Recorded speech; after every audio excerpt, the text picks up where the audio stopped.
So we recently picked up this Onewheel for my son. He's 8 years old. They're practicing with it. But after using it, we needed to spice it up a bit. So we added a few features that are a must-have. We wanted to take it look like this, which is pretty normal, and look like this, which didn't cost a whole lot of money. First of all, we picked up some of the Pro Ride traction pads. Wasn't my first choice, but as you'll find out at Craft and Ride and some of the other places that sell accessories for these, they're kind of low on stock. May not be by now, but they were low on stock, and I didn't want to wait. So I bought these cheap Pro Ride traction pads, and they turned out to be really good, by the way. Real inexpensive, about $50. The instructions are pretty simple. You got to remove your grip tape, which, by the way, possibly voids your warranty, but so be it. That's the price of looking stylish. All right, so you remove the grip tape using a heat gun or a blow dryer to soften the adhesive, and then you got to peel it back with a little bit of in an angle so that you don't mess up the pad in the front. The rear pad isn't a really big deal, but the front pad has those sensors on there, and then once you see them, you'll know what I'm talking about. So you don't want to peel that up. So you got to peel it back nice and tight to get it off, just like you're peeling a sticker off or a vinyl decal. But see, it comes off pretty easy. So these are off, pretty thin. Actually, they're pretty cheap. It's amazing they put those on there in the first place. Now we're going to go ahead and clean it off with Onewheel, or not Onewheel, but Pro Ride supplied some adhesive remover, which I believe is just rubbing alcohol. And it comes off pretty good. There's not a whole lot of residue on there, although we've only had this board for about 3 weeks. That's about how long we could stand it being ordinary. Yep, so you just wipe it down. No issues there. And then you see the two pads. Now they've got one pad that has concave on it and the other one doesn't. Pretty straightforward. You put the concave one on the back. Peel the sticker off. Again, straightforward. Line it up. Nothing too complicated here. And even if you touch down, I was able to pull back off the first time I tried this. But once it looks pretty good, just press her in place. Put a little bit of tension on there. And then go to the front and repeat the same process. Now, I actually like the look of these. There's a website that has a picture of all sorts of different ones, and it was able to help us decide with the color scheme. My son likes blue. This one kind of looks like the rising sun for any of you 90s people out there that used to have a skateboard. That's what it reminded me of. There we go. Press it down. Voila. That's pretty much it. And if you want to stop there for $50, this is what it will look like. Now, one thing I can't stand was the sides. I got the taupe, I believe the color was. I don't know, but it just looked like a dirty off-white. So really cheap, these little side panels here. Again, super cheap, $25. You just peel and press. I mean, that's really all we're doing here. You peel it off. I bought all this stuff from Craft and Ride, by the way. So far, this stuff came right from Craft and Ride. I think my total bill was $129. Threw in the sticker pack. Well, that will show up later. So here we are. Just peel and stick. Simple as that. Looks much better.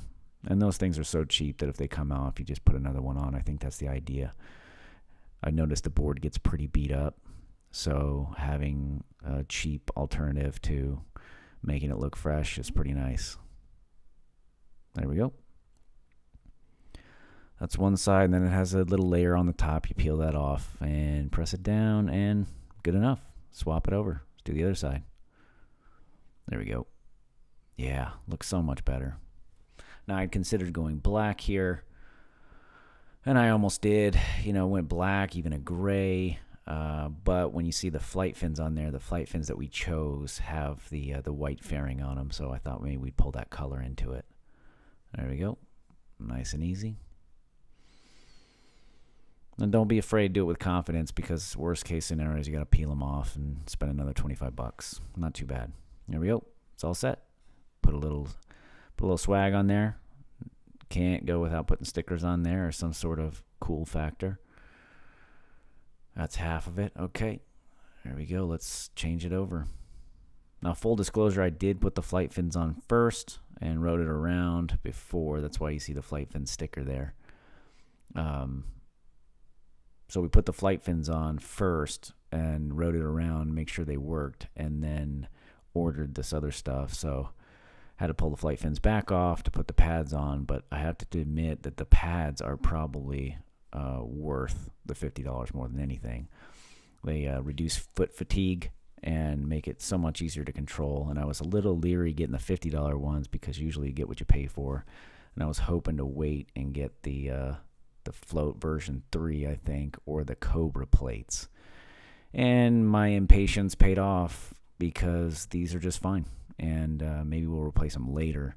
But yeah, it feels so much better. Here we are onto the flight fins. Now this kit was kind of expensive. I paid $200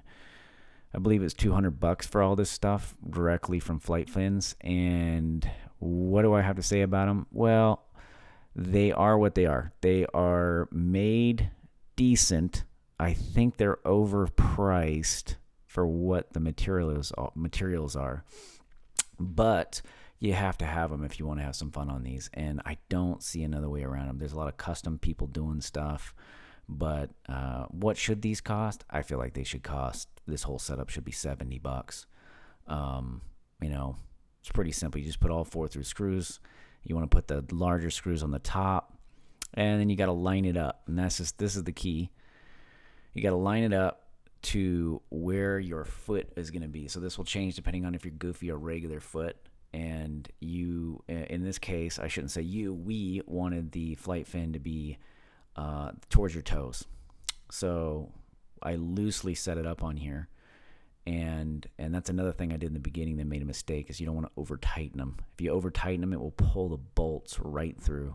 This is a size 11 right here. I'm not saying that's the right one, but it's the one I used. And you do not need a wrench. Like I said, you can over tighten them, and then what it will do is it will pull that screw right through that rubber piece. So you just hand tighten them,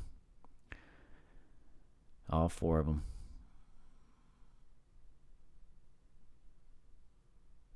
You do one side, and like I said, that's why I picked the white for the sides of the float, because we're kind of matching the colors here, white and blue. We're gonna add a little green later.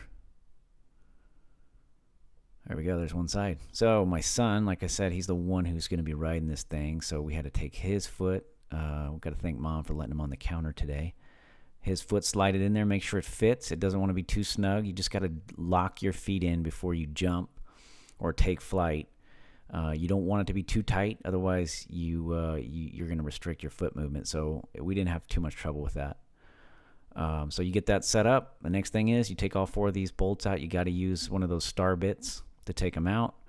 And then Flight Fin supplies their own Allen wrench and their own screws to put the fins on.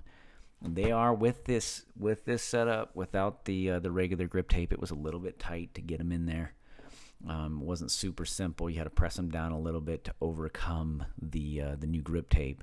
Now I'd considered taking a X-Acto knife and cutting out the grip tape, but you know what? Once I got them in there and tested it out, it had compressed enough and it was stable enough that it was fine. So I went ahead and left it.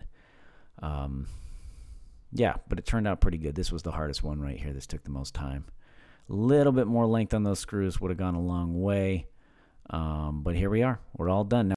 Now for the real test. Take it out, ride it. It's great. And matter of fact, I think this should come standard on all these Onewheels. It's just a better way to keep your feet on the board, especially if you want to take flight. Even for people who don't think they're going to do jumps or anything, anytime you're coming off a curb, sometimes you can't make it without hitting the lip. It's a great thing to have. For a jump, got to get some speed, at least 15 miles an hour, I would say. Make a little jump, keeps you a little uneven there. But I would highly recommend it. I hope you find this video helpful, and we'll keep posting more. And do me a favor and like and subscribe. Thank you.